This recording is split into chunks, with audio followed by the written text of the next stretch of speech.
जय श्री राम। भजन भागीरथी के अहविरल पर्वा में आज इंदावटी के जूझार अनूप सिंह जी और शमेर सिंह जी इंदा की वीरता से रूबरू होंगे। ये मारवाड़ की धरा, ये शेरगढ़ की, ये मरुकांतार की मरुभूमि वीरों की सरजमी सदियों से रही है और सदियों से ही यहाँ त्रिवेणी संगम रहा, संत सती और सूरमाओं का। इसी माटी में जाहे जन्मे वर्तमान कवियों के सिरमौर कवि कुलभूषण डॉक्टर शक्तिदान कविया कहते हैं कि शेर पड़गनो सिर गड्ढे आखे भारत एक निबती जावे जानरों टणकाईरी टेक। वास्तव में सूरवीर धरती के सूरवीरों ने, समर योद्धाओं ने अपनी वीरता का वह परिचय बखूबी से दिया, जिनके साक्षात हस्ताक्षर यह है इंदावटी के वीर। यहाँ कवि कहते हैं कि हेला मारे खेजड़ी सुन पंथी संदेश, बिन माथों अरी बढ़ना निपजे मारे देश, बिन माथों अरी बढ़ना निपजे मारे देश। कवि कहता है कि यहाँ की खेजड़ी भी संदेश देती है, पंथी भी संदेश देता है कि इस मरु के सपूत शीश कटने के बाद भी अपने धड़ से लड़ते हुए वीरता को प्राप्त होते हैं। वास्तव में इन्हीं के जीते जागते उदाहरण है यह इंदावटी के झुंझार। कवि शंकरदास सामोर कहते हैं कि यहाँ रक्त से संचिंसित जमीन है, जिसके लिए घन भी बरसने के लिए संकोच करते हैं कि पानी रो कहीं पिबणु रगत पिहोड़ी रज, शंके मन में आ समझ घड़न बरसे गज, शंके मन में आ समझ घड़न बरसे गज। इस मरुधर में केसर नहीं निपजती है पर नहीं या मोती, केसर न निपजे अटे न हीरा निकलंत, शीश कटियों खग संबणी धरती उपजंत। धोरा मरुधर देशरा है समदों सुदूर, समदों मोती निपजे में निपजे सूर। तो ऐसी मरुकांतार, इस मरुभूमि में, इस सुरों की सरजमी में, मारवाड़ स्टेट के अंतर्गत शेरगढ़ परगना में एक इंदावटी परगना है। और उस इंदावटी,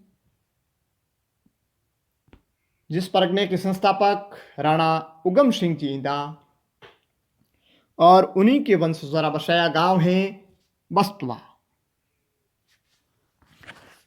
और उस बस्तुए के वीर योद्धा अनूप सिंह जी भी हैं, जिसको बलौठेरा धनी नाम से जाने जाते हैं। यानी जिसको बलौठेरा धनी नाम पूरी समूचे मारवाड़ में बच्चा बच्चा जानता है। बलौठेरा धनी, जिसके विषय में एक दोहा है, इंदो वो अशवारियो काबुल यू पर कोप, अमला मिलियो आया ने रंग इंदा नोप। और इस अनूप सिंह जी के विषय में इसी वंश के वरिष्ठ साहित्यकार, लेखक, कवि डॉक्टर माधो सिंह जी इंदा मिठी बेरी बालेसर अपनी पुस्तक इंदा वंश प्रकाश में लिखते हैं कि समर के सूरमा वंश के वीर पुरुष, मस्सामुंडा के परम पुत्र और इंदावटी के आराध्य देव श्री अनूप सिंह जी जोधपुर महाराजा श्री अभय सिंह की अहमदाबाद फतेह करने वाली फौज के हरावल के योद्धा थे।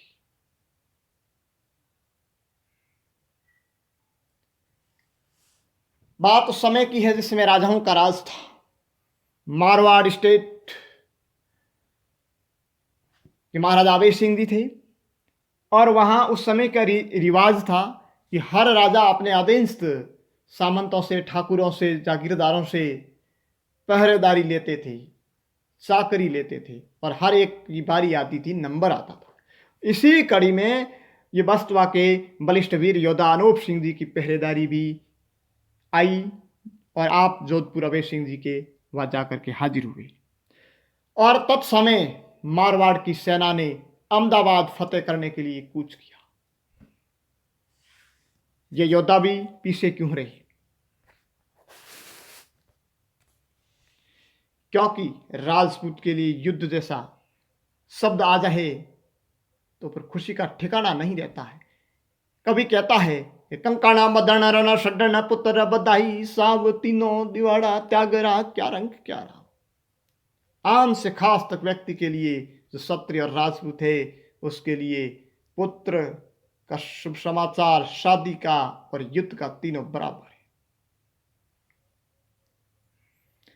आप भी साथ गए और जो इतिहास प्रसिद्ध अहमदाबाद फतह का जो निर्णायक युद्ध हुआ, उस युद्ध में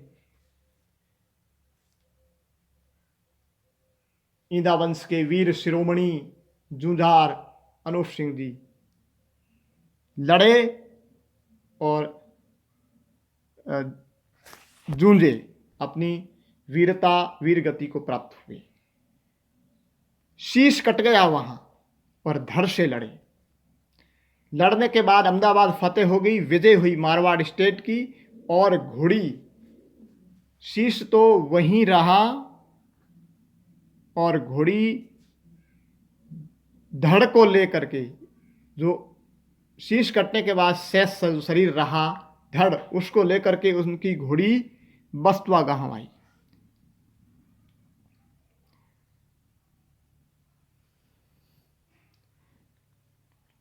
सुबह के समय बस्तवा गांव में आई और वहां बड़बट्ठा नाम का एक कुआं है जिसको सागरी बेरा भी कहते हैं। उस कुएं के चक्कर मारा, परिक्रमा दी, फेरी दी और हिनहिनाई जोर से आवाज की।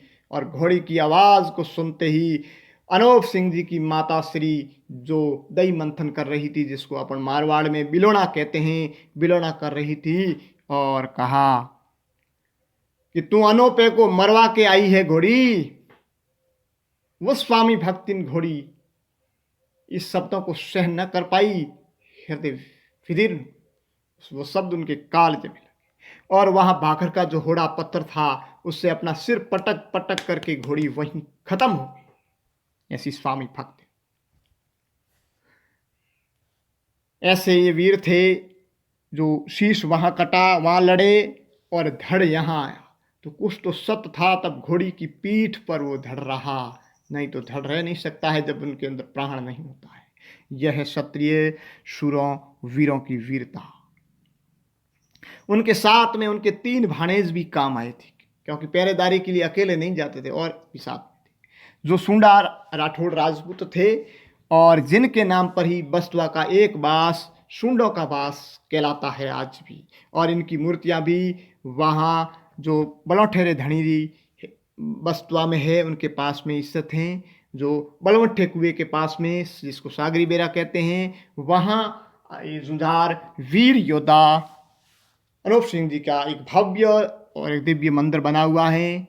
वहाँ पर कहते हैं कि सच्चे मन से अगर कोई जा कर के मनोती मांगता है, अरदास करता है पशुओं के लिए, तो बहुत पर्चा है। और अगर कोई चोरी हो गया, पशु गुम हो गया है, तो कहते हैं कि वो पशु जहाँ कहीं भी बंधा हुआ है तो वहाँ से भी कैसे भी करके वापस आ जाता है। और कोई गाय भैंस वगैरह जो दूध देने में या कुछ किसी प्रकार की कोई हरी भरी बीमारी हो जाती है तो बलवट्ठे के नाम के धनी की तांती और आस्का लगाते हैं तो वो ठीक हो जाती है। ऐसी लोगों की धारणा है, ऐसा चमत्कार है, ऐसा कहा जाता है। और यहाँ भादवा सुदी 8 नम को मेला आयोजित होता है तथा वर्ष पर्यंत श्रद्धालु आते रहते हैं। इस और ये विशेषकर गायों का बाहरू के नाम से भी ये जुझार कहा जाता है, गायों का सहायक भी है। ऐसी एक और जुझार है जिसको जुझार शमेल सिंह जी, जो इंडावटी के ही देवातु ग्राम में अवतरित हुए थे। ये बात उस समय की है जिस समय हिंदुस्तान पर ईस्ट इंडिया कंपनी का शासन था। ईस्ट इंडिया कंपनी के उस आतताई शोषित शासन से जनता दुखी हो गई थी और जनता के अंदर जो ज्वाला है वो धधक उठी थी उस शोषित और आतताई शासन से मुक्ति प्राप्त करने के लिए। तो बिगुल बज गया था 1857 की स्वतंत्रता क्रांति का और स्वतंत्रता सेनानी बढ़ चढ़ करके भाग ले रहे थे। और उसी कड़ी में स्वतंत्रता सेनानियों का केंद्र था हमारा आउआ। और उसका नेतृत्व कर रहे थे आउवा के ठाकुर कुशाल सिंह जी चापव। उस समय भयंकर अकाल था। अकाल की उस विभिषा से किसी तरह गुजारा करने के लिए मेवाड़ मालवा से धान ला करके कतारों के रूप में और यहाँ की जनता को, परिवार को बड़ा था। तो इस कड़ी में ठाकुर समेल सिंह जी भी मेवाड़ से ऊँटों पर धान ला करके आ रहे थे कतार के रूप में और आउवा में रुके। आउवा के गांव के बाहर उनका जो विश्राम इस्तदरा, जिसको डेरा कहते हैं, आड़ी, और वहाँ रुके और आप स्वयं किले में गए और बाकी वहीं रहे। स्वयं किले में जाकर के ठाकुर के साथ में बातचीत और वहाँ सभा में अमल आदि की मनवार करके बैठ करके भोजन आदि ग्रहण किया। और उसी समय अचानक जोधपुर मारवाड़ की सेना ने आउवा पर अटैक कर दिया। अब वो हक्के बक्के रह गए जो आउवा के नज़दीकी में थे। आउवा के समर्थक जो स्वतंत्रता सेनानी सामंत योद्धा थे, वो अचानक एकदम हक्के बक्के रह गए और अचानक चारों तरफ से घिर गए।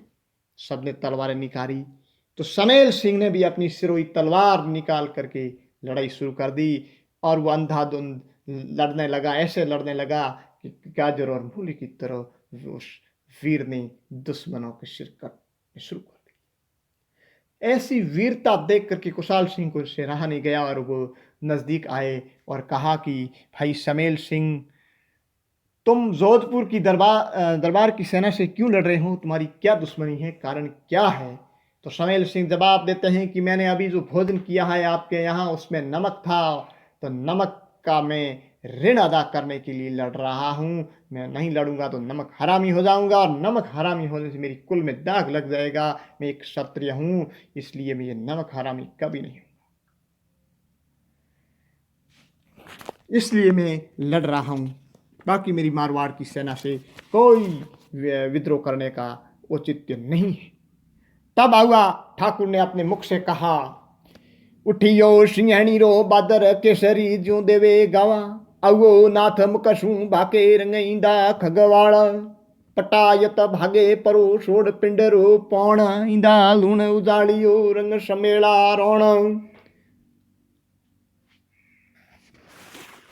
और वहां लड़ते हुए समेल सिंह का सिर तो कट गया और धड़ से लड़े और सभी दुश्मनों को मार काट करने के बाद युद्ध विश्रांति के उपरांत आपके भी